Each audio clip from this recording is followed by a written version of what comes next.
नमस्कार.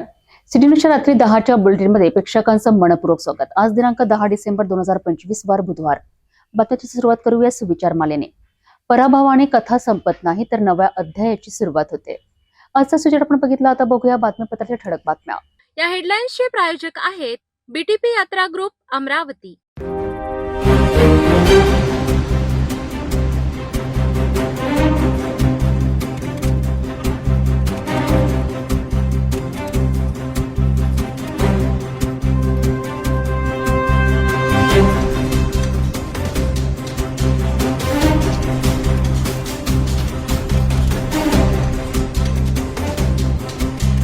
आपण ठळक बातम्या बघितल्या. आता घेऊया छोटासा ब्रेक.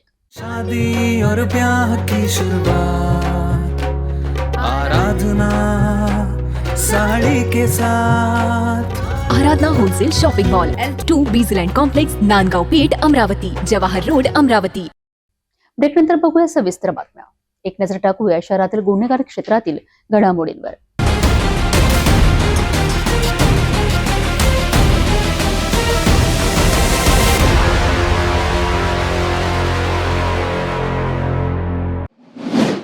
सातुर्णा परिसरातील रामगोपाल व्यास यांच्यात 15,000 स्क्वेअर फूट जागेवर अवैध ताबा मिळवण्याकरिता दबाव, धमक्या आणि हल्ल्यांचे नवे पुरावे समोर आले आहेत.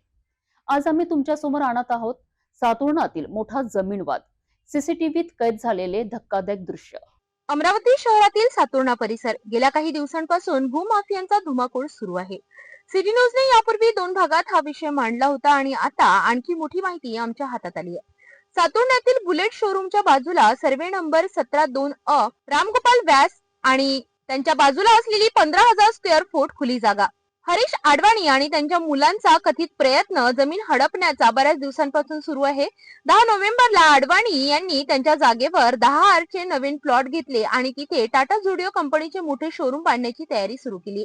कंपनीची अट 100 फूट फ्रंट, मात्र त्यांच्याकडे आहे फक्त 76 फूट आणि म्हणजे 24 फूट कमी. ही 24 फूट जागा व्यास यांच्या प्लॉट सह लागून असल्याने आडवाणी यांनी ती जागा विकण्याचा दबाव टाकण्यास सुरुवात केली.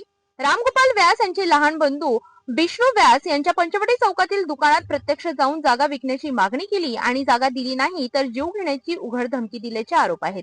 या संदर्भात 27 नोव्हेंबरला गाडगेनगर पोलीस स्टेशनमध्ये तक्रार दाखल करण्यात आली, पण दबाव थांबला नाही. 30 नोव्हेंबरच्या रात्री कथित गुंड प्रवृत्तीच्या 10-15 लोकांनी येऊन व्यास यांचा कंपाऊंड फोडण्यात आला आणि 4 ते 5 लाखांचे लोखंडी साहित्य चोरीला गेले अशी तक्रार राजापेठ पोलीस स्टेशनला देण्यात आली.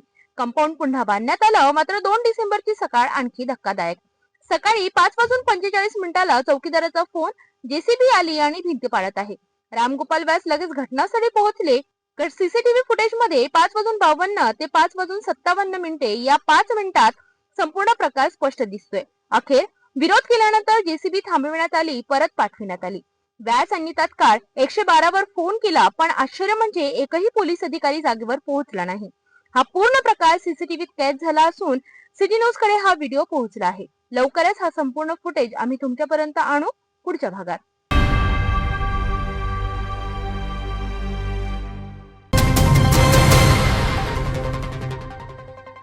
नमस्कार, आपण बघत आहात सिटी न्यूज. अमरावती महानगरपालिका निवडणुकीच्या तोंडावर मतदार यादीतील एका महाघोटाळ्याने संपूर्ण शहराला हादरून सोडले आहेत. तुम्ही कधी ऐकले आहेत का की एकाच घरात 45 लोक राहतात किंवा एकाच पत्त्यावर 200 मतदारांची नोंद आहे? ऐकायला हे अशक्य वाटतंय, परंतु अमरावतीच्या मतदार यादीत हे वास्तव आहे. आणि आता या प्रकरणात एक असा धक्कादायक खुलासा समोर आला आहे की ज्यामुळे प्रशासनाची झोप उडाली आहे. ज्या घराच्या पत्त्यावर हे 200 मतदार नोंदविले आहेत त्या घराच्या मूळ मालकाने सिटी न्यूजला सांगितले आहे की मी ते घर कधीच सोडले आहे. मग प्रश्न हा उरतो की जर मालक तिथे राहतच नाही तर त्या पत्त्यावर या 200 लोकांचे आधार कार्ड बनलेच कसे? पहा आमचा हा स्पेशल रिपोर्ट. प्रभाग क्रमांक 18, राजापेठ, घर नंबर 202. मतदार यादी सांगते की इथे शिकारी पुणीबाई राहतात आणि त्यांच्यासोबत याच एका घरात इतर 45 मतदार सुद्धा राहतात. परंतु प्रकार इथेच थांबत नाही. सारंग राऊत नावाच्या व्यक्तीच्या घराच्या पत्त्यावर तर हद्दच झाली आहे. इथे 1-2 नव्हे तर तब्बल 200 मतदारांची नावे नोंदवली आहेत. जेव्हा याबाबत प्रशासनाला विचारले तेव्हा त्यांनी नो कॉमेंट्स म्हणून हात वर केले. परंतु या प्रकरणात खरा ट्विस्ट तेव्हा आला जेव्हा सिटी न्यूजच्या टीमने या प्रकरणाच्या मुळाशी जाण्याचा प्रयत्न केला. आम्ही थेट त्या घराचे मूळ मालक सारंग राऊत यांच्याशी संपर्क साधला. सारंग राऊत यांनी जे सांगितले ते ऐकून तुम्हालाही धक्का बसेल. त्यांनी स्पष्ट शब्दात सांगितले, मी ते घर खूप वर्षापूर्वी सोडले आहे. होय, घराचा मालक घर सोडून गेला आहे, परंतु कागदावर मात्र तिथे आजही 200 लोकांची फौज राहते आहे. देखिए, जो महानगर पालिका में उस दिन जो समीक्षा बैठक हुई, आक्षेप और दुरुस्ती संदर्भ की जो मतदार यादी के संदर्भ में जो विषय रखा गया, उसमें ये पाया गया कि प्रभाग क्रमांक 18 में जहाँ जहाँ कुछ घरों में ज्यादा मतदार दिखे, तो मैं तो वो घर बेच के वहां मैं रहता भी नहीं हूँ, आपकी माहिती के लिए. 2025 मई के बाद में मैंने वो घर छोड़ दिया, पर मैं खुद अचंभित हुई. मेरे घर के एड्रेस पे 200 लोगों के उसमें नाम दिख रहे, ऐसा उनका बोलना है. यानी सारंग राउत है, आप वही सारंग राउत हो? जी, मैं वही सारंग राउत हूँ. अच्छा जी, विषय ऐसा है कि मैं अगर मैं अपने घर के तो लोगों के या फिर इससे मैं तो अपने घर के एड्रेस दूंगा नहीं किसी को, ना ही मेरे डॉक्यूमेंट्स दूंगा, है ना. ये जो सारा हुआ है, इसके संदर्भ में क्या स्पष्टीकरण है और इसमें क्या गलती हुई, इसके लिए मैंने मुख्य निवडणूक अधिकारी और जिलाधिकारी इनको पत्र दिए कि आप इसमें पूरी तहकीकात करो और ये सारा कैसा हुआ है, ये इसका स्पष्टीकरण मुझे चाहिए. आप सबसे पहले ये समझ लीजिए कि जो 200 लोग में से कुछ लोगों से मैंने बात की और वो पता कराया है, उनके खुद के आधार कार्ड के उसके ऊपर जो एड्रेस है उनकी उसी में उनके एड्रेस पे वो कार्ड गए हैं ना, इलेक्शन कार्ड गए हैं. जब इलेक्शन कार्ड उनको गए हैं और ये सारी, तो फिर ये 200 नाम आए कैसे, दिख रहे कैसे? यानी वो जो आधार कार्ड गए हैं उस पर भी सारंग राउत एड्रेस है? उस पे सारंग राव का एड्रेस नहीं है. उसमें हो सकता है कि जैसा अभी कभी कभी पक्ष का जो अपना मेंबरशिप ड्राइव का जो अपन ये करते हैं मतदार नोंदणी का, जो रेफरल रहता है, रेफरल नेम करके क्लॉज आता, बरोबर. तो जैसा मैंने अभी आपका मतदार नोंदणी में आप कोई दूसरे वार्ड में थे, इस वार्ड में रहने आके तो उसमें जो फॉर्म भरना है, जो प्रोसेस करना है, जैसे अपने सब लोग पदाधिकारी करते, तो रेफरल में अगर मेरा नाम है तो रेफरल में नाम रहना तो उसका एड्रेस नहीं आ सकता ना उसमें. मैं रेफरल हूँ. ये जो सारा कुछ घोल हुआ है, ये कैसा हुआ और क्यों हुआ, ये मुझे भी समझना है ना. क्योंकि अगर मैं वहाँ रहता ही नहीं हूँ, मेरा घर ही लॉक है और मेरा ही खुद का अभी वहाँ पे ये नहीं है, तो ये सब कुछ हुआ कैसे, ये सब मेरे भी शौक है. तो इसके लिए मैंने निवडणूक अधिकारी महानगर इनको सबको लेटर दिए हैं और इसके ऊपर स्पष्टीकरण की मैं वेट कर रहा हूँ. अभी तक यानी उनका जवाब नहीं आया आपको? जवाब नहीं आया. अभी मैंने कल सब लेटर दिया क्योंकि परसों ये मीटिंग हुई, मुझे पता चला और जब मैंने पत्र इसमें पढ़ा सब न्यूज़पेपर में वगैरह, तो मैं खुद आश्चर्यचकित था कि ये कैसा हो सकता है करके. इसका स्पष्टीकरण मैंने मांगा है. इसका आने के बाद में पता चलेगा कि ये कैसा हुआ, किसकी गलती है, उसमें क्या है. आता इथे सर्वात मोठा आणि गंभीर प्रश्न उपस्थित होतोय.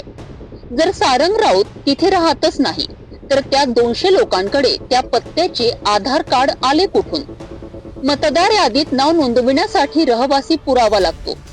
जर आधार कार्ड त्याच पत्त्यावर बनले असतील तर आधार केंद्रावर खोटी कागदपत्रे सादर केली गेली का? ही फक्त एका क्लर्कची चूक आहे की अमरावतीत बोगस मतदान आणि फर्जी आधार कार्ड बनवणारे एखादे मोठे रॅकेट सक्रिय आहे? हा प्रकार आता फक्त मतदानाचा राहिला नसून हा सरळ सरळ फसवणुकीचा आणि डॉक्युमेंट्स फ्रॉडचा गुन्हा ठरत आहे. गेल्या काही दिवसा अगोदर महानगरपालिकेच्या वतीने प्रारूप मतदार यादी जी आहे जाहीर करण्यात आली होती आणि यावर अनेक नागरिकांनी आक्षेप घेतले होते. ते जाणून घेण्याकरिता सत्य की असत्य यामधलं फरक जाणून घेण्याकरिता आज सिटी न्यूजची टीम आपल्या अमरावती शहरामध्ये दाखल झालेली आहे. आपण सध्या प्रभाग क्रमांक 18 मध्ये आहोत. आपण एक घर बघू इच्छिता. हे सारंग राऊत यांचं घर आहे. गेल्या अनेक महिन्यांपासून जवळपास 1 वर्ष होत असेल ते इथे राहतच नाही, तरी सुद्धा त्यांच्या नावाने 200 मतदार जे आहेत मतदार यादीत दाखवत आहेत. संपूर्ण बोगस असल्याचा आरोप या ठिकाणी करण्यात आलेला आहे. आणि असंच एक प्रकरण याच जे आहेत प्रभागात 2 असे प्रकरण समोर आली आहेत. एक म्हणजे ते पुन्नीबाई नामक व्यक्तीच्या महिलेच्या नावाने 45 बोगस मतदान असल्याचं या मतदान यादीत समोर आलं होतं आणि सारंग राऊत यांच्या नावावर 200 मतदार असल्याचा सुद्धा आरोप यावेळी करण्यात आला होता. हे संपूर्णपणे घर बंद आहे. आपण बघू शकता या ठिकाणी कुलूप सुद्धा लागलेलं आहे.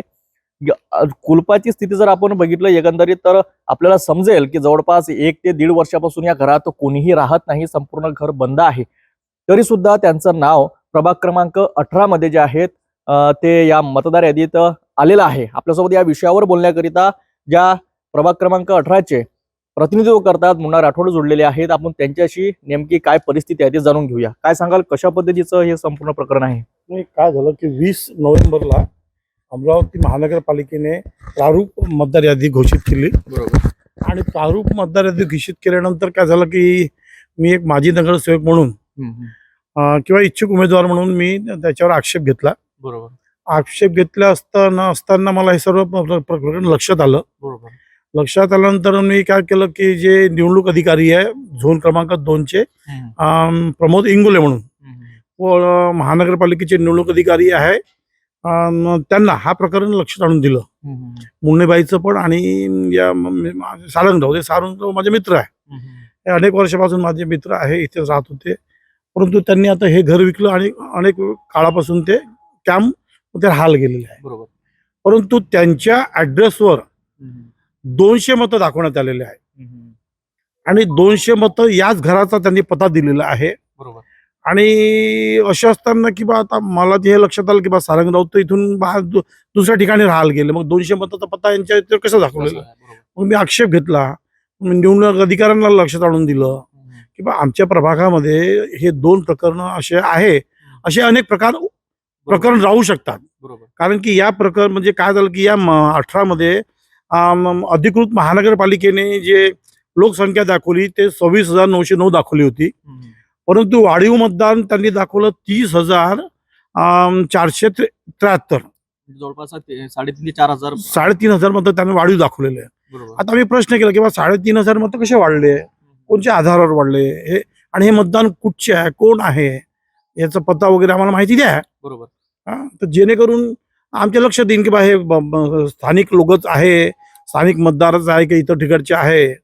मग असं जेव्हा त्यांच्या लक्षात त्यांच्या निवडणूक अधिकाऱ्यांचा तो गोंधळ निर्माण झाला. बरोबर. त्यांच्या लक्षात आलं की बा आता हे कसं करावं. तर काय झालं की मतदार यादीमध्ये अनेक मतदाराच्या समोर अनुक्रमांक भाग क्रमांक आहे, परंतु पत्ताच नाही, पत्ताच नाही, घर क्रमांकच नाही. बरोबर. जसं ते पुण्यबाईचं समोर प्रकरण जसं आलेलं आहे. पुण्यबाईचं, तर पुण्यबाई 45 मतदान दाखवले. त्यांच्या घराच्या नावावर आणि त्याच्या ऍड्रेस दाखवलं, पण ते मुन्नीबाई ही शिकारी मुन्नीबाई म्हणून नाव आहे, हे अस्तित्वातच नाहीये. बरोबर. ही मतदारसंघातच अस्तित्वात नाहीये. बरोबर.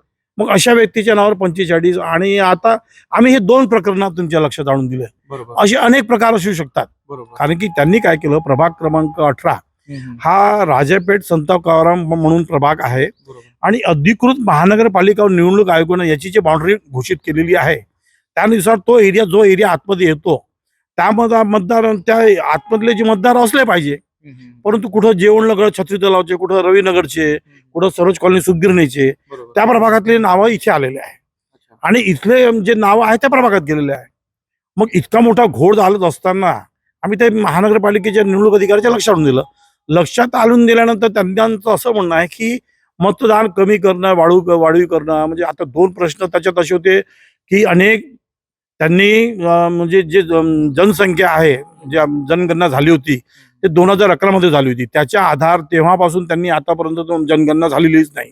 त्याच्या आधारावर त्यांनी म्हणतो 2025-24 ची मतदार विधानसभेची यादी घोषित केली आहे. त्यापासून आतापर्यंत किती लोकांचा मृत्यू झाला असेल. बरोबर. ते त्यांनी डिलीट नाही केले. बरोबर. वाढीव मतदारसंघाची त्यांनी हे ऍड केले. मग ते डिलीट करायला पाहिजे होते, हे ऍड करायला पाहिजे होते. बरोबर की नाही. या संपूर्ण प्रकरणाचा फरक काय पडणार आहे नाही, महानगरपालिका? फरक म्हणजे असा आहे, मला तुम्ही सांगा, अधिकृत जन्म मृत्यूचा दाखला महानगरपालिका देते. त्या आधारावर आपण शिक्षण म्हणजे शाळेमध्ये म्हणा, बँकेत म्हणा, कुठं आपण मृत्यू दाखला तो सादर करतो. बरोबर. मग यांच्याकडे सर्व माहिती असताना यांनी निवडणूक आयोगाला द्यायला पाहिजे होती. बरोबर. आणि जे मृत्यू आहे त्यांनी ते डिलीट करायला पाहिजे होते. नक्कीच. आणि आम्हाला आज तो एक प्रश्न असा आहे की बाई 3,500 आले कुठून, आणि त्याचं समाधानकारक ते अजूनही उत्तर आम्हाला देऊ शकले नाही. निवडणूक अधिकारी म्हणा किंवा महानगरपालिकेचे अधिकारी म्हणा, त्यांचं म्हणणं की आम्हाला हे अधिकारच नाही आहे.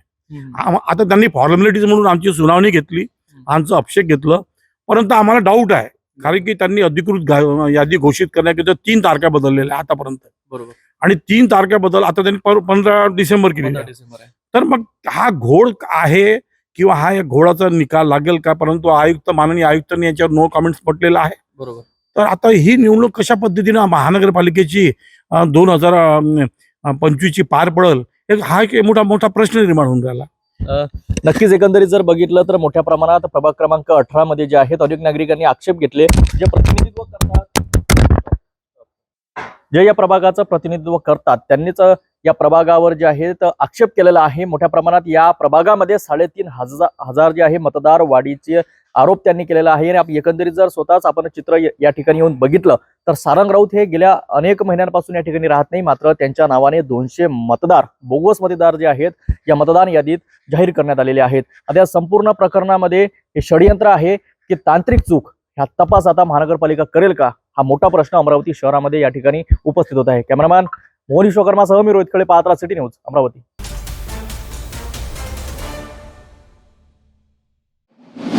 अमरावती गुन्हे शाखेच्या पथकाने प्रतिबंधित गुटखा आणि सुगंधी तंबाखूची मोठी खेप जप्त केली आहे. टाटा इंडिगो गाडीतून लाखो रुपयांचा मुद्देमाल मिळाला आहे.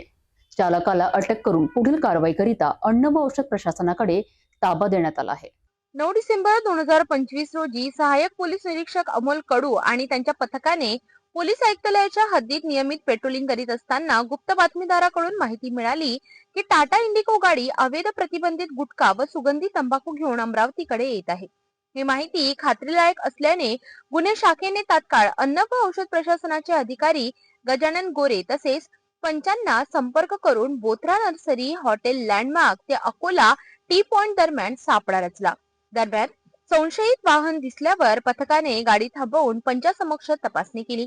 तपासात गाडीतून मोठ्या प्रमाणात प्रतिबंधित गुटखा व सुगंधी तंबाखूची पोती आढळून आली. वाहन चालकाने स्वतःचे नाव राजू शाह कदीर शाह, वय वर्ष 50, राहणार गदेघाटपुरम मोर्शी असे सांगितले. गुन्हे शाखेने त्याला ताब्यात घेतले आणि संपूर्ण माल जप्त केला. यामध्ये सुगंधी तंबाखूचे मस्तानीचे निळे 3,600 पॅकेट्स, मस्तानी गोल्डनचे 208 पॅकेट्स, गुटखा नजर ब्रँडचे 132 पॅकेट्स आणि टाटा इंडिगो कार असा एकूण 7,60,160 रुपयाचा मुद्देमाल जप्त आणि आरोपी यांना पुढील कारवाईसाठी अन्न सुरक्षा अधिकारी गजानन गोरे यांच्या लेखी तक्रारीवरून पोलीस ठाणे बडनेरा यांच्या ताब्यात देण्यात आले. ही कारवाई पोलीस आयुक्त अरविंद चावरिया यांच्या मार्गदर्शनाखाली गुन्हे शाखेचे वरिष्ठ पोलीस निरीक्षक संदीप चव्हाण यांच्या नेतृत्वात करण्यात आली.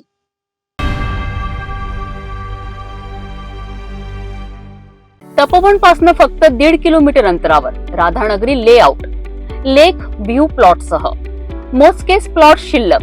त्वरित संपर्क करा 9930706667 किंवा 7620433325 या क्रमांकावर. वेगळ्या विदर्भाच्या मागणीला पुन्हा एकदा राजकीय वेग आला आहे. 4 दिवसांच्या विधिमंडळ अधिवेशनात खोडके अमरावतीच्या विकासाचे महत्त्वाचे मुद्दे मांडणार असून सर्व तथ्ये सभागृहात मांडल्यानंतरच पुढील प्रतिक्रिया देणार असा त्यांचा सूर आहे. तसेच स्थानिक स्वराज्य संस्थांच्या निवडणुकांबद्दल त्यांनी प्रतिक्रिया व्यक्त केली आहे. वेगळा विदर्भ व्हायला पाहिजे ही जी पूर्वीची एक मोहीम होती ती मोहीम आता सध्या थांबलेली आहे आणि विदर्भ वेगळा झाला पाहिजे या मोहिमेमध्ये आता अमरावती विभाग कधी आयुष्यात येऊ शकणार नाही.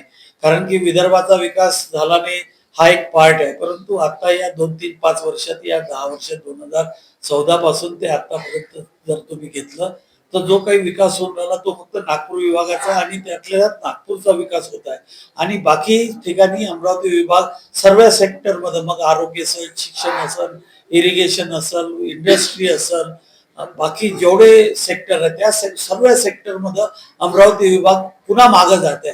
मग आता महाराष्ट्रात असताना तीच परिस्थिती आणि विदर्भ वेगळा झाला तरी तीच परिस्थिती. त्याच्यामुळं पश्चिम विदर्भातल्या कोणत्याही नेत्याचा किंवा कोणत्याही व्यक्तीचा किंवा कोणतेही जे लोक आहे पश्चिम विदर्भातले ते कोणत्याही या मागणीला पाठिंबा देणार नाही. आमचा प्रयत्न चालू आहे की या महाराष्ट्रात राहूनच विदर्भाचा, अमरावतीचा, विभागाचा, अमरावती असो किंवा अमरावती विभागाचा जो विकास खुंटलेला आहे, जो नागपूरमध्ये एकत्रित झालेला आहे, त्याला कसं चालना देऊन अमरावती विभागाचा विकास करावा यासाठी आमचे प्रयत्न चालू आहेत.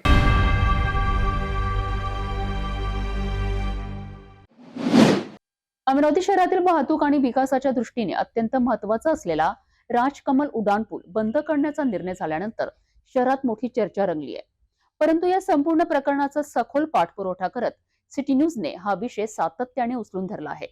राजकमल उड्डाण पूल, त्याची देखभाल, वाहतूक कोंडी आणि त्यासोबतच अमरावती रेल्वे स्टेशन हलवण्याचा प्रस्ताव या दोन्ही मुद्द्यांचा प्रभाव शहरवासियांवर गंभीर पद्धतीने होत असल्याचे सिटी न्यूजने अधोरेखित केले आहे. त्याचा परिणाम थेट संसद आणि विधानसभेत दिसून आलाय. लोकसभा खासदार बळवंत वानखडे यांनी हा विषय संसदेत मांडलाय, तर विधान परिषद आमदार संजय खोडके यांनी उपमुख्यमंत्री अजित पवार यांच्यासोबत चर्चा करून अमरावती रेल्वे ब्रिज संदर्भात महत्वाची माहिती दिली आहे. अमरावतीचा रेल्वे ब्रिज जो आहे तो रेल्वे ब्रिज कमकुवत झाल्यामुळे त्याचं वाहतूक बंद करण्यात आलेली आहे आणि नवीन ब्रिज करण्याची प्रक्रिया सार्वजनिक बांधकाम विभागामार्फत चालू झालेली आहे. आणि त्यातच काही लोकप्रतिनिधींनी ते रेल्वे स्टेशन शिफ्ट करायचं आणि तिथं तो ब्रिज न करता तिथं रस्ता करायचा असा काहीतरी प्रस्ताव आणलेला आहे. परंतु हे सर्व मान्य करायसाठी याला भरपूर मोठा वेळ लागणार आहे आणि त्यासाठी केंद्र शासनाचा पूर्ण पैसा लागणार आहे. त्याच्यात राज्य शासनाचा काही प्रश्न राहणार नाही आणि केंद्र शासनानं ते मंजूर होईल किंवा हे कल्पना नाही, जे कोणी मांडतायत त्यांना त्याची कल्पना असेल. परंतु राज्य स्तरावर सुलभा खोडकेंनी तो प्रश्न ज्यावेळेस मांडला होता अजितदादाकडे, अजितदादांनी त्याचा एस्टिमेट करण्याच्या सूचना दिल्या होत्या आणि त्याच्याप्रमाणे बजेटसाठी त्याची प्रोव्हिजन करण्यासाठी प्रस्तावही गेलेला आहे. आणि त्याच्यात दोन प्रभाव आहे. एक तर त्याच्यात 2 कोटी रुपये खर्चून सध्याचा त्याला रिपेअर करून तो वाहतुकीसाठी लाईट व्हेकलसाठी चालू करण्याचा एक प्रस्ताव आहे. आणि दुसरा प्रस्ताव जो ब्रिज आहे रेल्वेच्या वर जेवढा ब्रिज आहे तो ब्रिज तेवढा करणे किंवा पूर्ण जो ब्रिज कंप्लीट पायाभरणीपासून करणे, हा 2 मुद्दे आहे. कारण की पायाभरणी जी आहे ती पायाभरणी अजूनही मजबूत आहे, त्याला स्ट्रेंथन करून काम चालू शकते. तर या संदर्भात राज्य शासनाच्या स्तरावर निर्णय होईल.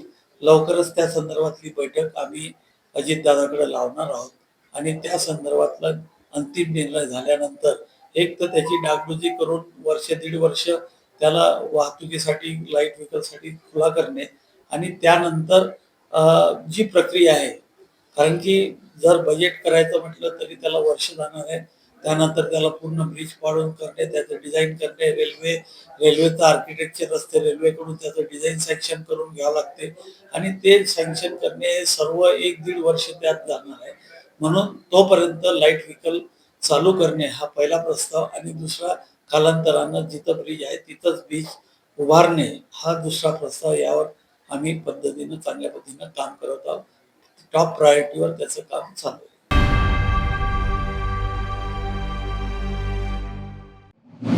महाराष्ट्रात वाढत्या बिबट्या हल्ल्यांच्या घटनांवरनं हिवाळी अधिवेशनात एक वेगळीच घटना पाहायला मिळाली आहे. जुन्नरमधील प्राणघातक बिबट्या समस्येकडे सरकारचं लक्ष वेधण्याकरिता अपक्ष आमदार शरद सोनवणे अक्षरशः बिबट्याच्या वेशभूषेत विधान भवनात दाखल झालेत.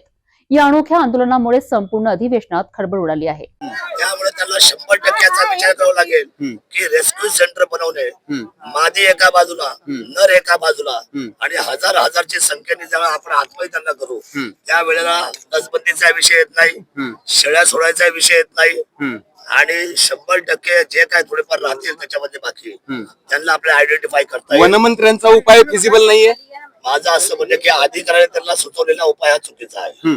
पण आता तुमच्या भागामध्ये 2000 बिबटे आहे, तर 2000 बिबट्यांसाठी इतकं मोठं रेस्क्यू सेंटर 90 दिवसात कसं उभं राहणार? 90 दिवसामध्ये सगळं होऊ शकतं, युद्ध पातळीवर सगळं व्हायला काय हरकत नाही. बनवायचं काय, हे सगळी सेल सिस्टीम आहे, हे सगळं लोखंडाचं आहे. फॅब्रिकेशनला मोठी ऑर्डर दिली का सगळं काम जागे होणार, आवड काय नाही. पण बाकीचे काही आमदार म्हणतात की बघा डुकरं सोडा, काय भटके कुत्रे सोडा, त्याच्यामुळे हा सगळा त्रास बंद होईल. नेमका तुमच्या भागामध्ये जो त्रास आहे तो खायला नसल्यामुळे बिबट्यांना की त्यांनी मानवी वस्तीमध्ये महाराष्ट्रामध्ये बिबट्या पोहोचलेला आहे. सगळ्या ठिकाणी कुत्री आहेत, रानडुकर आहेत. ते लोक आता मानव आलेले का त्या मानवाच्या नागरी वस्तीमध्ये राहतात. हे म्हणणं सोपं आहे, प्रत्येकाला आपण वेगवेगळे प्रयोग करतात. आता प्रयोगाचे दिवस संपलेले आहेत. आता सर्व आयडेंटिफाय झालेलं आहे. यांना थांबवायचं असेल तर कोणत्याही परिस्थितीमध्ये आपल्या सर्वांना बिबट्यासाठी शूट ॲट साईटची ऑर्डर काढा असं पण काही मागणी होती. साईटचा जर तो नरभक्षक असेल तरच त्या जगाच्या लोकांच्या वन्यजीव जे काही समजा संघटना आहे ते आपल्याला परवानगी देतील, कोर्ट परवानगी देईल. तशी परवानगी आपल्याला मिळणार नाही. जो कोण नरभक्षक असेल त्याला आयडेंटिफाय करायला 3 महिने लागतात. कारण मग त्याचे नखातलं रक्त काढा, ते लॅबोरेटरीला पाठवा, मग ते चेक करणार, मग रिपोर्ट येणार. मला असं वाटतं की ही सगळी लेंथी प्रोसिजर आहे. 100% आपल्याला रेस्क्यू सेंटर हा त्याच्यावर किती खर्च येईल रेस्क्यू सेंटर उभारण्यासाठी?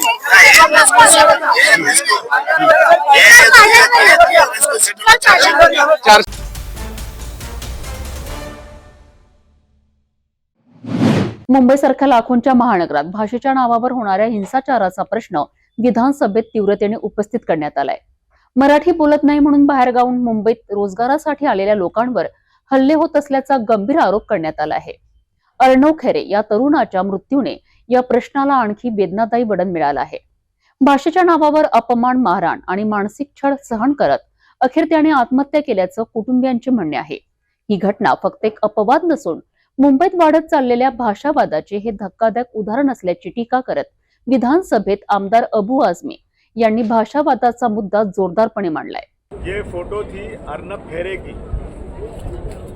महाराष्ट्र में खासतौर से मुंबई उन इलाकों में भाषा के नाम पर लोगों को मारा जा रहा है, अपमानित किया जा रहा है, उनकी दुकानें तोड़ी जा रही हैं. मैं समझता हूँ कि मुंबई एक इंटरनेशनल सिटी है. लोग रोजी रोटी कमाने आते हैं वहाँ पर, जिनके जो यहाँ पैदा नहीं हुए हैं, पढ़ाई इनकी यहाँ नहीं हुई है, उनको मराठी सिखाइए अगर आपको मराठी ज़रूरी है. लेकिन इस तरह से भाषा के नाम पर किसी को मारना, किसी की दुकान तोड़ना, और अब तो हद ये हो गई कि पहले परप्रांतीय जो बाहर के लोग थे उनको, अब ये अर्नब खैरे जो है ये महाराष्ट्रियन है और इसने ट्रेन में हिंदी में बात कर लिया तो इसको मारा गया पूरी तरह से. और ये अपने इस अपमान को बर्दाश्त नहीं किया, प्रेशर में आकर इसने जाकर के आत्महत्या कर लिया. मैं सरकार का ध्यान दिलाना चाहता हूँ कि ये कब तक आखिर चलेगा ये. अगर आपको मराठी भाषा ही बोलना ज़रूरी है तो आप स्कूलों में मराठी कंपलसरी कीजिए, किताबें बांटिए, प्यार से क्लासेस चलाइए. लेकिन इस तरह से मारपीट करना भाषा के नाम पर ये बंद होना चाहिए. सरकार का ध्यान दिलाना चाहता हूँ, चाहे कांग्रेस सरकार हो, चाहे शिवसेना हो, चाहे बीजेपी हो, तमाम लोग सिर्फ अपने राजनीतिक रोटी सेकने के लिए इस तरह की हरकतें कर रहे हैं जिससे लोग अपमानित हो रहे हैं. ये बंद होना चाहिए, इस पर कोई कानून बनना चाहिए. 2 प्रादेशिक पक्ष के भाषावाद के कारण ये ऐसा हुआ, ऐसा आपको लग रहा है? भाषावाद तो वही 100% उस पर हुआ है. ये बच्चा तो मराठी जानता भी है ना, लेकिन हिंदी बोल दिया इसने, इसलिए ऐसा हुआ. मुंबई में जितने भी कारपोरेट हैं, पूरे देश में उनकी कंपनियां हैं, लेकिन हेड ऑफिस बॉम्बे में है. जाओ उनको बोलो ना क्यों मराठी बोले, वहाँ तो जाकर बात नहीं करते आप. जाओ अंबानी के यहाँ जाओ, अदानी के यहाँ जाओ, बड़े बड़े जाओ उनके स्टाफ को बोलो, उनको मारो जरा जा करके. आप गरीबों को, रिक्शा चलाने वालों को, सब्जी बेचने वालों को, सड़क पर जो बेचारे मजदूरी करते हैं उनको इस तरह मारते हो और उसको वायरल भी करते हो. लेकिन सब देखने के बाद भी सरकार की कोई जू नहीं रखती, सरकार कोई एक्शन लेती नहीं उस पर. या प्रश्न तुम्ही विधानसभेमध्ये काही विधानसभा में बहुत सारी चीज़ें बोलना चाहते हैं, टाइम नहीं मिलता, मिलेगा तो बोलेंगे.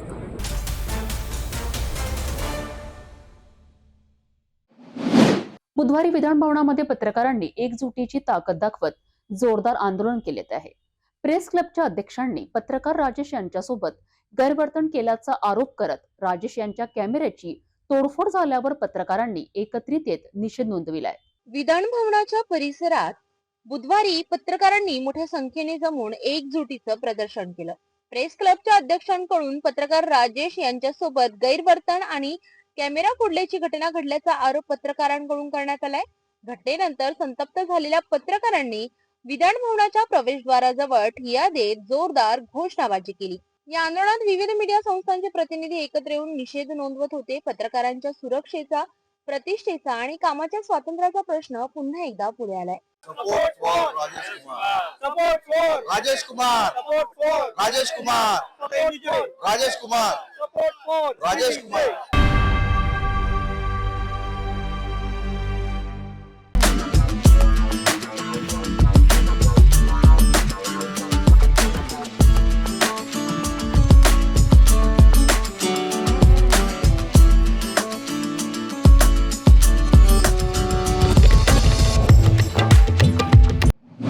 नागपूर शहरात पुन्हा एकदा बिबट्याचे थैमान. पारडी परिसरात बिबट्याचा धडकी भरवणारा शिरकाव आणि शिवनगरातील एका घरात घुसून नागरिकांवर हल्ला.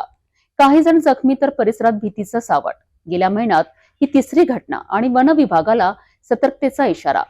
नागपूरच्या उंबरठ्यावर येणाऱ्या या वन्य धोक्याचं कारण काय? शहरात सातत्याने घडणाऱ्या या घटनांनी नागपूरकरांच्या सुरक्षेवर प्रश्नचिन्ह निर्माण झालं आहे. आजच्या विशेष रिपोर्टमध्ये पाहूया नेमकं काय घडलं, कोण जखमी झाले आणि वन विभागाने दिलेल्या सूचना काय आहेत. नागपूरच्या पारडी परिसरात सकाळी धडकी भरवणारी घटना घडली आहे. एका बिबट्याने शिवनगर भागातील एका घरात प्रवेश केलाय. स्थानिक नागरिकांनी अचानक बिबट्या पाहताच एकच खळबळ उडाली आहे. भीतीच्या वातावरणात अनेकांनी घराचे दरवाजे खिडक्या बंद केल्यात, परंतु तोपर्यंत बिबट्यानं काही लोकांवर हल्ला करून त्यांना जखमी केल्याची माहिती समोर आली आहे. नागपूर शहरात गेल्या महिन्याभरात बिबट्याच्या हालचालींची ही तिसरी घटना असून वन्य प्राण्यांच्या वाढत्या शिरकावामुळे नागरिकांमध्ये चिंता वाढते आहे. नागरी वसाहतींमध्ये बिबट्या का येतोय? परिसरात अन्न, पाणी आणि निवाऱ्याच्या मिळकत कमी झाल्यानं वन्यजीव शहराकडे वळत असल्याची चर्चा तज्ज्ञांकडून केली जात आहे. या दरम्यान वन विभागाची टीम तातडीने घटनास्थळी रवाना झाली आहे. परिसर सील करण्यात आला असून रहिवाशांना बाहेर न पडण्याचा सल्ला देण्यात आलाय. वन विभागानं नागरिकांना विनंती केली आहे की गर्दी करू नये, मोबाईलवर व्हिडिओ काढण्याच्या मोहात पडू नये आणि सुरक्षेसाठी सावध राहावं. सध्या बिबट्याला सुरक्षितरित्या पकडण्याचे प्रयत्न सुरू आहेत. जखमींना तातडीने रुग्णालयात हलविण्यात आले असून त्यांच्यावर उपचार सुरू आहेत. नागपूर शहरातील नागरिकांना सध्या वन विभागाने सावधगिरीचे आवाहन केले आहे.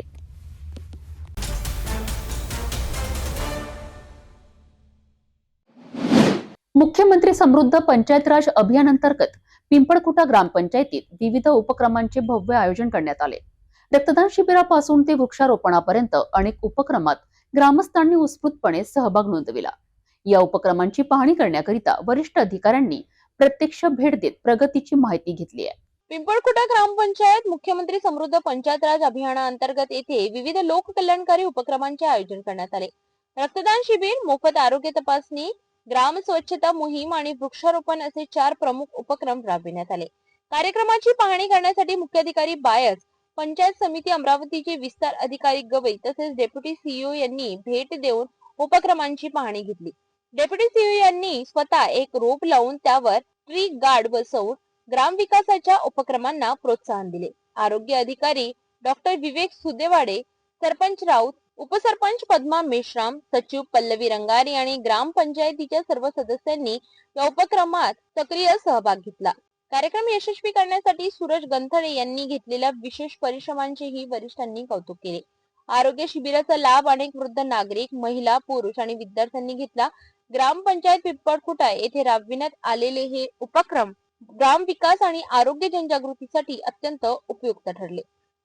खरं तर मुख्यमंत्री समृद्ध पंचायत राज अभियानाची जी सुरुवात आहे ती 17 सप्टेंबर पासून झालेली आहे आणि 31 डिसेंबर पर्यंत हे अभियान चालणार आहे.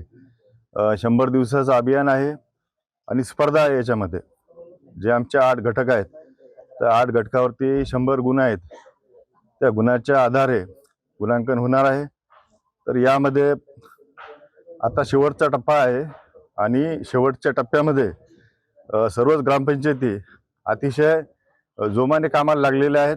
आणि आज या ठिकाणी आम्ही पाहतो की आरोग्य शिबिर पण या ठिकाणी संपन्न झालेलं आहे आणि रक्तदान शिबिर ते पण या ठिकाणी संपन्न झालेलं आहे.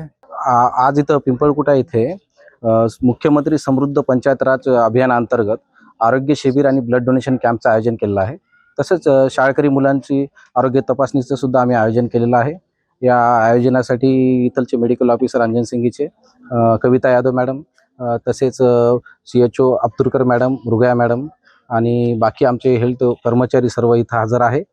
तसेच गावातील सर्व सदस्य, सरपंच, त्यानंतर ग्रामपंचायतचे ग्रामसेवक, तसेच बाकी गावातील सामाजिक जे कार्यकर्ते किंवा स्व इच्छेनं भाग घेणारे सर्व आलेले आहे आणि त्यांच्या थ्रू हा अतिशय चांगला असा उपक्रम इथं राबवण्यात येत आहे.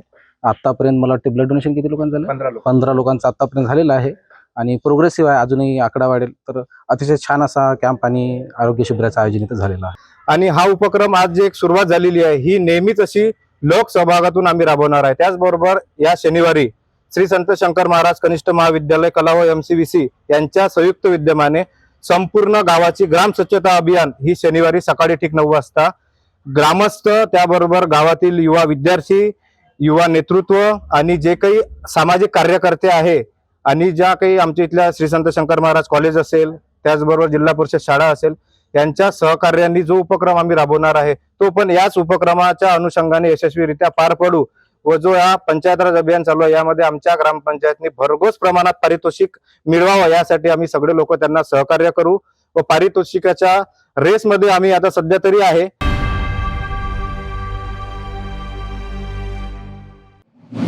यवतमाळमध्ये पुन्हा एकदा नायलॉन मांजाच्या काळ्या बाजारावर पोलिसांची धडक कारवाई. शहरात जीव घेणारा नायलॉन मांजा विक्रीसाठी ठेवणाऱ्या बंटी पतंगवालाला गुन्हे शाखेने अटक केली आहे. 26 बंडल प्रतिबंधित मांजा जप्त आणि बेकायदेशीर विक्रीवर मोठा आघात. नायलॉन मांजामुळे नागरिक आणि पक्ष्यांचे जीव धोक्यात येत असताना शासनाची बंदी धाब्यावर बसवून सुरू असलेल्या या धंद्याला पोलिसांचा चरपा. पाहूया याच मोठ्या बातमीचा सविस्तर अहवाल. यवतमाळ शहरात नायलॉन आणि गोल्ड मांजांच्या बेकायदेशीर विक्रीवर स्थानिक गुन्हे शाखेनं मोठी कारवाई केली आहे. नायलॉन मांजामुळे होणाऱ्या अपघातात अनेकांना कायमस्वरूपी दुखापत झाली आहे. अनेक पक्ष्यांचे प्राण गेले आहेत. शासनानं या धोकादायक मांजावर कडक बंदी घातली असतानाही काही जण बेकायदेशीरपणे त्याची विक्री करत असल्याची माहिती गुन्हे शाखेला मिळाली आहे. यावरून एलसीबी पथकानं डमी ग्राहक पाठवून मारवाडी चौकातील कृष्णा कुमार उर्फ बंटी सिओटिया यांच्या दुकानावर सापळा रचलाय. या तपासणी दरम्यान दुकानात मोठ्या प्रमाणात प्रतिबंधित मांजा विक्रीसाठी ठेवण्यात आल्याचे दिसून आलेत. पंचनामा करत पोलिसांनी 13 बंडल गोल्ड मांजा आणि 13 नायलॉन मांजा चकऱ्या असा एकूण 13,000 रुपये किमतीचा मुद्देमाल जप्त केलाय. आरोपी बंटीला ताब्यात घेऊन पुढील तपासाकरिता यवतमाळ पोलिसांकडे सुपूर्द करण्यात आले आहेत. नायलॉन मांजा वापरणे आणि विक्री करणे हा कायद्याने गुन्हा आहे, कारण हा मांजा नागरिकांच्या जीवाला थेट धोका निर्माण करतोय. अनेक वेळा दुचाकीस्वार पादचारी आणि पक्षी या मांजात अडकतात आणि गंभीर जखमी होतात. याच पार्श्वभूमीवर जिल्हा पोलीस अधीक्षक कुमार चिंता यांनी आवाहन केले आहे की जिल्ह्यात कुठेही नायलॉन मांजा विक्री होत असल्याचा संशय आल्यास त्वरित पोलिसांना माहिती द्यावी. पोलिसांनी विशेष मोहीम सुरू केली असून बेकायदेशीर विक्रेत्यांवर कठोर कारवाई केली जाणार आहे. ही कारवाई पोलीस निरीक्षक सतीश चौरे यांच्या मार्गदर्शनाखाली सहाय्यक निरीक्षक मनीष गावंडे, उपनिरीक्षक गजानन राजमलू आणि एलसीबीच्या पथकानं संयुक्तपणे केली आहे.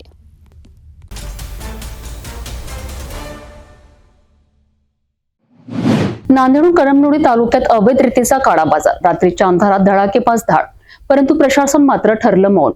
हिंगोली जिल्ह्यातील आखाडा बाळापूर परिसरात हायवा टिप्परमधनं सुरू असलेला रेतीचा बेकायदेशीर व्यवसाय अक्षरशः उघडपणे सुरू असून महसूल विभागाची आशीर्वादाची सावली असल्याचा गंभीर आरोप. नंबर प्लेट नसलेल्या हायवा गाड्या, मध्यरात्रीचे गुप्त व्यवहार आणि तलाठी मंडळाधिकाऱ्यांच्या संगनमताचे धक्कादायक वृत्त. आजच्या या स्पेशल क्राईम रिपोर्टमध्ये उघड करणार आहोत रेती माफियांचा काळ्या साम्राज्याचा पर्दाफाश. कळमनुरी तालुक्यातील आखाडा बाळापूर परिसरात नांदेडहून अवैधरित्या येणारी रेती बेधडकपणे विक्रीस टाकली जात आहे. हिंगोलीचे प्रतिनिधी राजाराम मिजगर यांनी मिळवलेल्या माहितीनुसार रेती माफियांचा सुरसुराट इतका मोठा झाला आहे की महसूल प्रशासनाकडनं कोणतीही कारवाई होत नसल्याचा स्पष्ट आरोप करण्यात येतोय. रात्रीच्या अंधारात हायवा आणि टिप्परद्वारे टनोटन रेतीची वाहतूक केली जात आहे. धक्कादायक बाब म्हणजे या वाहनांवर नंबर प्लेट सुद्धा नसतात. हायवा गाड्या सरळ आखाडा बाळापूर मध्ये येतात, रेती उतरते आणि काही मिनिटात व्यवहार पूर्ण. स्थानिक नागरिकांच्या म्हणण्यानुसार संबंधित तलाठी आणि मंडळ अधिकारी माफियांकडनं हप्ते घेत असल्यामुळेच हा व्यवसाय उघड्यावर सुरू आहे. रेती चोरांवर कारवाई न करण्याचे कारण वरून आदेश असल्याची चर्चाही स्थानिक पातळीवर जोरात आहे. पहाटेपर्यंत चालणारे ट्रक, धूळ उडणारे रस्ते आणि प्रशासनाचा शांत तमाशा या सर्वांमुळे प्रश्न एकच, रेती माफियांना पाठीशी कोण घालत आहे? महसूल विभाग हातवर हात धरून का बसल्यात आहे आणि गावकऱ्यांच्या सुरक्षेची जबाबदारी कोण घेणार?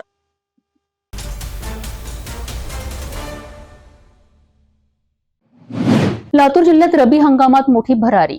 पेरण्या रखडल्यात, पावसाने दिले खोडे. परंतु शेतकऱ्यांच्या जिद्दीने आणि पोषक हवामानामुळे रबी पेरणीनं अखेर सरासरी ओलांडली आहे. हरभऱ्याच्या पेरणीत प्रचंड वाढ, गहू, ज्वारी आणि इतर पिकांची वाढ जोमात आहे. डिसेंबर अखेरपर्यंत पेरणी सुरू राहणार असल्याचं कृषी विभागाचं संकेत आहे. आजच्या या खास कृषी बुलेटिनमध्ये पाहूया रब्बी हंगामाचा यशस्वी प्रवास, हवामानातील बदलांचा परिणाम आणि पिकांच्या वाढीचा ताजा अहवाल. लातूर जिल्ह्यातील शेतकऱ्यांकरिता रब्बी हंगाम उत्साहवर्धक वळण घेताना दिसतो आहे. पावसातील अस्थिरतेमुळे हंगामाच्या सुरुवातीला पेरण्या रखडल्यात आणि काही ठिकाणी दुबार पेरणीचं संकट ओढवलेत. परंतु डिसेंबरच्या पहिल्या आठवड्यापासून जिल्ह्यात पेरणीला गती आली असून प्रत्यक्ष पेरा सरासरी क्षेत्रावरून अधिक झाला आहे. जिल्ह्याची रबीची सरासरी 3,18,687 हेक्टर इतकी असून सध्या प्रत्यक्ष पेरणी 3,35,821 हेक्टरवर पोहोचली आहे. म्हणजेच पेरणीने सरासरी ओलांडत हंगामाकडे सकारात्मक दिशेने वाटचाल केली आहे. या रबीतील हुकमी एक्का कोणता तर हरभरा पिकाला मिळालेल्या पोषक हवामानामुळे वाढ अतिशय जोमात आहे. उत्पादनात नुकसान होण्याची भीती आता दूर झाली असून डिसेंबर अखेरपर्यंत पेरणी सुरू राहणार असल्याचा अंदाज कृषी विभागाने व्यक्त केला आहे. कृषी अधीक्षक दिलीप जाधव यांनी सांगितलंय की उशिरा झालेल्या पेरणीचा आता उत्पादनावर काहीही परिणाम होणार नाही. हरभरा, गहू आणि ज्वारी ही पिकं जोमात वाढत आहे. थंडी वाढल्याने गव्हाच्या पेरणीला गती मिळाली आहे. काही क्षेत्रांमध्ये किडीचा प्रादुर्भाव आढळतोय. मात्र कृषी विभागाकडनं तातडीने उपाययोजना सुचवल्या जात आहेत. संपूर्ण वातावरण पिकांच्या वाढीस पोषक असून शेतकऱ्यांमध्ये आशेचा किरण पसरला आहे.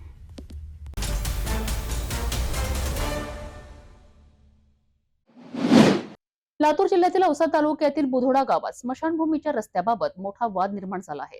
ग्रामस्थांचे म्हणणे आहे की गायरान जमिनीवरील स्मशानभूमीकडे कोणताही रस्ता नसताना सरपंच मनमानी पद्धतीने रस्ता देण्याचा प्रयत्न करीत आहेत. स्वच्छता आणि विकासाच्या कामाला विरोध केल्याचा आरोपही ग्रामस्थांनी सरपंचावर केला आहे. बुधोडा येथील सर्वे नंबर 70 ही गायरान भोगवटा वर्ग 2 जमीन असून येथे सार्वजनिक स्मशानभूमी आहे. गावकऱ्यांचे म्हणणे आहे की स्मशानभूमीच्या परिसरात घाण वाढत असल्याने त्यांनी झाडे लावून परिसरात स्वच्छ ठेवण्याचा प्रयत्न केला. तसेच कंपाऊंड वॉल करून जागा सुरक्षित केली. परंतु हे काम व्यवस्थित सुरू असतानाच सध्याचे सरपंच या कामाला विरोध करीत असल्याचा आरोप नागरिकांनी केला. गावकऱ्यांचं स्पष्ट म्हणणं आहे की स्मशानभूमीकडे जाणारा कोणताही रस्ता आजवर नव्हता. अनेक सरपंच आले पण कधीच या रस्त्याचा उल्लेख नकाशावर किंवा रेकॉर्डवर नव्हता. गावकऱ्यांनी सरपंचाला थेट प्रश्न विचारलाय की जर रस्ता असेल तर आम्हाला पुरावा दाखवा, जिल्हाधिकाऱ्यांची परवानगी दाखवा, ग्रामपंचायतीचा ठराव दाखवा. त्यांचा आणखी गंभीर आरोप असा आहे की स्मशानभूमीतील सापडा महिन्यांपासून चोरीस गेलाय. याकडे सरपंचाचे लक्ष नाही. त्याऐवजी रस्ता नसताना रस्ता दाखविण्याचा प्रयत्न केला जात आहे.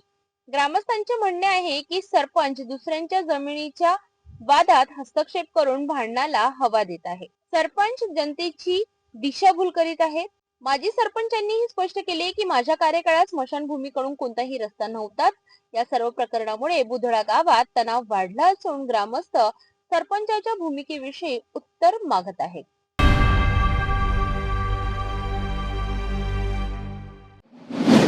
रावेर तालुक्यातील निंबोरा पोलीस स्टेशन मधील एका पोलीस हवालदाराला 20,000ची लाच घेताना एसीबीने रंगेहात पकडले आहे. तक्रारदार हा केळीचा माल खरेदी करून दिल्लीतील व्यापाऱ्यांना विक्री करणार होता. शेतकऱ्यांनी त्याच्यावर लेखी तक्रार केली. त्यात मदत करण्यासाठी पोलीस हवालदाराने लाच मागितली आहे. रावेर तालुक्यातील निंबोरा पोलीस स्टेशन मध्ये कार्यरत हवालदार सुरेश पवार यांना लाचलुचपत प्रतिबंधक विभागाने 20,000ची लाच स्वीकारताना पकडले. तक्रारदार हा केळीचा माल खरेदी करून दिल्लीतील व्यापाऱ्यांना विक्री करणार होता. 1,27,000 रुपयांचे देयक न दिल्याने शेतकऱ्यांनी त्याच्यावर लेखी तक्रार केली. या तक्रारीची चौकशी निंबोरा पोलिसांकडे आली. चौकशी दरम्यान हवालदार पवार यांनी हे प्रकरण गुन्ह्यात रूपांतरित होऊ नये मी मदत करतो असे सांगून देयक रकमेचा 10% सेटिंग म्हणून लाचेची मागणी केली. तक्रारदाराने तत्काळ एसीबी कडे तक्रार दाखल केली. त्यानंतर पंचासमक्ष पडताळणी झाली आणि पवार हे प्रभारी अधिकाऱ्यांसाठी 20,000 रुपये मागत असल्याचे स्पष्ट झाले. एसीबीच्या पथकाने सापळा रचून पवार यांना अटक केली. ही कार्यवाही पोलीस उप अधीक्षक योगेश ठाकूर यांच्या मार्गदर्शनाखाली तर पथकाचे नेतृत्व पोलीस निरीक्षक स्मिता नवघरे यांनी केले. पुढील तपास उप अधीक्षक योगेश ठाकूर हेच करणार आहेत.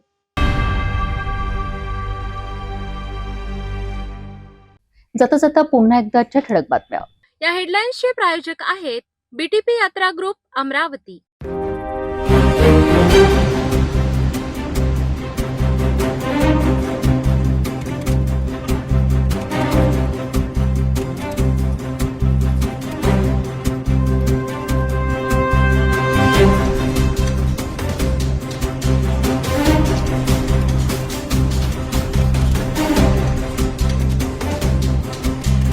आपण आता सिटी न्यूज चॅनल आपल्या टीव्हीवर बघू शकता. यामध्ये next channel 117, Jio channel 872, GTPL channel 73, Fastway channel 256 वर बघू शकाल. आता अमरावती जिल्ह्यानंतर विदर्भ आणि महाराष्ट्राचे दर्शक घर बसल्या आपल्या केबल टीव्हीवर सिटी न्यूज बातमी पाहू शकाल. यामध्ये Chhatrapati Sambhajinagar NST setup box number 14, Yavatmal setup box number 12, Washim setup box number 26, Nanded setup box number 17, Mahur setup box number 7, Akola RC setup box number 899, तर Bhandara NST setup box number 122 वर, तर Chandrapur NST setup box number 117 वर बघू शकाल. लवकरच आम्ही आपल्यापर्यंत पोहोचणार आहोत. जर आपल्या टीव्हीवर सिटी न्यूज चॅनल दिसत नसेल तर आपण आपल्या केबल ऑपरेटर संपर्क करावा. आपण सिटी न्यूज केबलच्या व्यतिरिक्त युट्यूब, फेसबुक, इंस्टाग्राम आणि ट्विटरवर बघू शकता. याकरिता सोशल मीडिया अकाउंट सबस्क्राईब करा, फॉलो करा, लाईक करा. युट्यूब अकाउंट सबस्क्राईब करण्याकरिता सबस्क्राईब बटनाला क्लिक करा आणि बेल आयकॉन दाबायला विसरू नका, कारण सततचे समाचार आपल्यापर्यंत पोहोचणार आहेत. तसेच सिटी न्यूजचे फेसबुक पेज लाईक करा, इंस्टाग्राम आणि ट्विटर हँडल फॉलो करा. आपण व्हॉट्सअपवर सुद्धा सूचना देऊन न्यूज प्राप्त करू शकता. व्हॉट्सअप नंबर स्क्रीनवर येत आहे. हे बातमीपत्रावरच थांबूया. पुन्हा भेटूया नवीन घडामोडी सोबत. आपण बघत राहा फक्त सिटी न्यूज. हर खबर पर पैनी नजर, हर मुद्दे पर सटीक वार, यही है सिटी न्यूज की पहचान. जहाँ सच्चाई की आवाज दबाई जाती है, वहाँ सिटी न्यूज उठाता है सवाल.